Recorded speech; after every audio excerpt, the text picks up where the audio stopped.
Buenos días, mi nombre es Juliana Aristizábal, estudiante de primer semestre de la Universidad CESO, y hoy les vengo a hablar sobre las uniones celulares. Para empezar, les voy a hablar un poco sobre el tejido epitelial, ya que es el tejido donde más se encuentran estas uniones. Entonces, primero voy a definir el tejido. El tejido es un conjunto de células que se agrupan para cumplir una función determinada. Tenemos 4 tipos de tejidos básicos en el cuerpo humano: el tejido epitelial, el conectivo, el muscular y el nervioso, y estos se reúnen para construir los órganos. Ahora vamos a hablar del tejido epitelial. El tejido epitelial tiene como función principal tapizar superficies corporales, revestir las cavidades y crear una selectiva entre el medio externo y el tejido subyacente.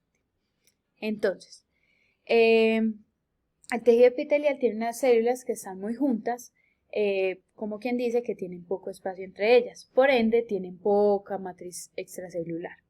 Y allí se encuentran las uniones celulares que fijan las células, y estas se reposan sobre una zona extracelular que se llama la membrana basal, que es lo que les voy a contar el día de hoy. Ahora sí, vámonos a uniones celulares. No son exclusivas del tejido epitelial, como ya mencioné anteriormente, pero son muy características de él.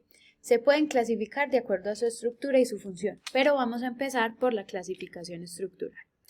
Entonces, por su clasificación estructural tenemos las zónulas, que las vemos acá en esta imagen, que son de color naranja, y son las que rodean toda la célula como un cinturón.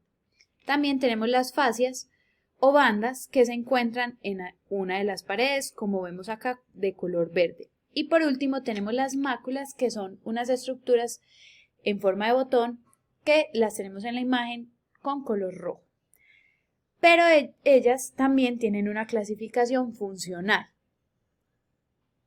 Entonces, en su clasificación funcional tenemos la zónula ocluyente, la zónula adherente, la mácula adherente o más conocida como desmosoma, y las uniones comunicantes o uniones gap, y el hemidesmosoma, que es la mitad de un desmosoma o mácula adherente.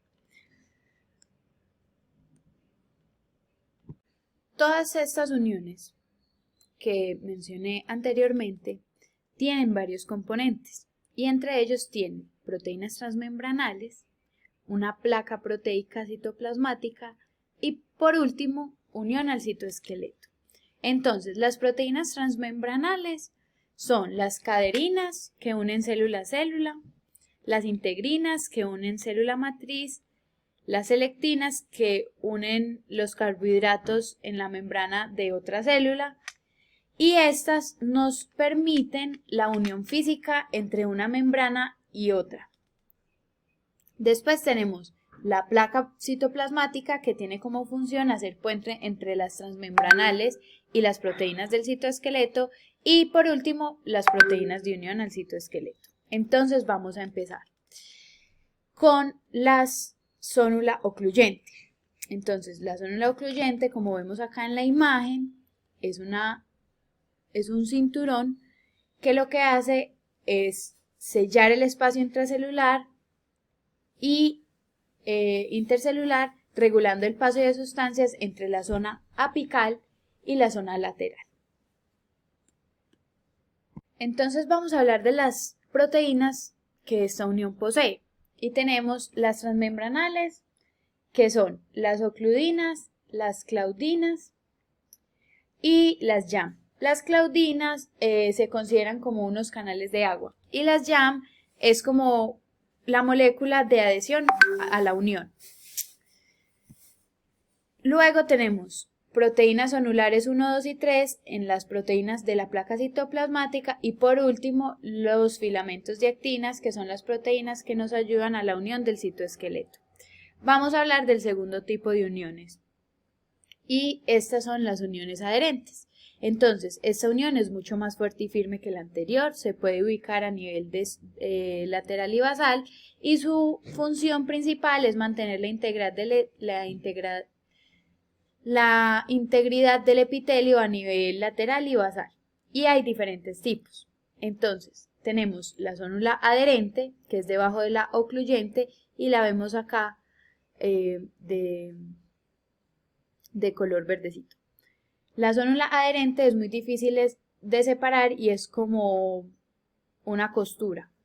Entonces tenemos las proteínas transmembranales, que son la familia de las E-caderina, y tenemos las proteínas de placa citoplasmática, que es la caterina, y tenemos las proteínas de unión al citoesqueleto, como los filamentos de actina. Ahora vamos a hablar de la fase adherente, y esta solo se encuentra a un lado de la célula, y más que todo en células cardíacas.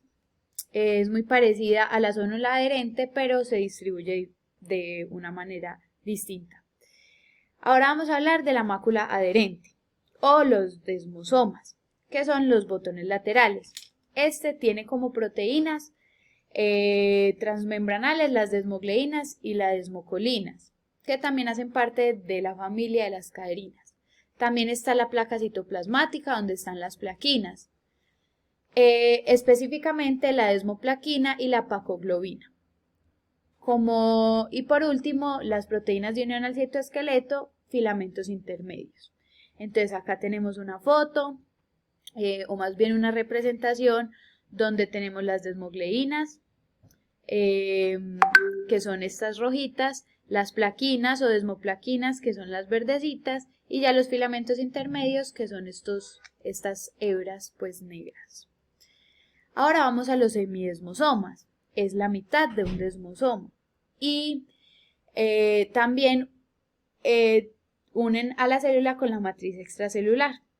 Entonces, la proteína transmembranal serían las integrinas y también tiene plaquinas y filamentos intermedios. Ahora vamos a los contactos focales. Los contactos focales son quienes unen la célula a nivel de la membrana basal. Y son estructuras que le ayudan y trabajan en conjunto con el hemidesmosoma. Sus proteínas transmembranales son las integrinas, pero a nivel citoplasmático son talina, vinculina, y también a nivel ya del citoesqueleto son los filamentos de actina.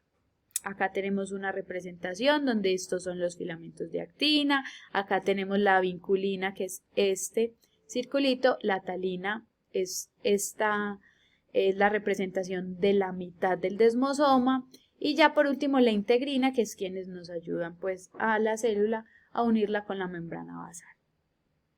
Acá tenemos otra foto del hemidesmosoma y ya del contacto focal, y es importante resaltar que se encuentran en algunos epitelios, reforzando las proteínas extracelulares. Bueno, también vamos a hablar de las uniones comunicantes, que son los canales por los cuales fluyen sustancias de un citoplasma de una célula a un citoplasma de otra célula. Y estas son las uniones gap. Y este espacio es quien permite ese paso de sustancias. Entonces, se construye a partir de las proteínas llamadas coexinas.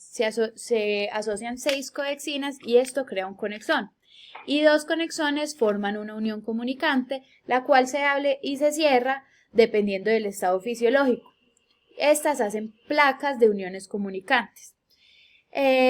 Como para hablar de la membrana basal, vamos a hablar del concepto de membrana terminal. Es un concepto de microscopía de luz que se refiere a la densidad apical y lateral de algunos epitelios formado por uniones celulares. Este punto que se observa se llama complejo de unión y es importante saber que allí es donde termina el epitelio en este caso, o ya pues la membrana basal. Aquí estaban hablando pues estábamos hablando de las especializaciones, que son una serie de pliegues a nivel lateral y basal, lo que aumenta el área de la superficie en los tejidos epiteliares a partir de las células. Esto es todo por hoy. Muchas gracias a quienes me escuchan y a quienes les interesa todo este tema de uniones celulares, que es muy importante para el desarrollo de nosotros como futuros médicos.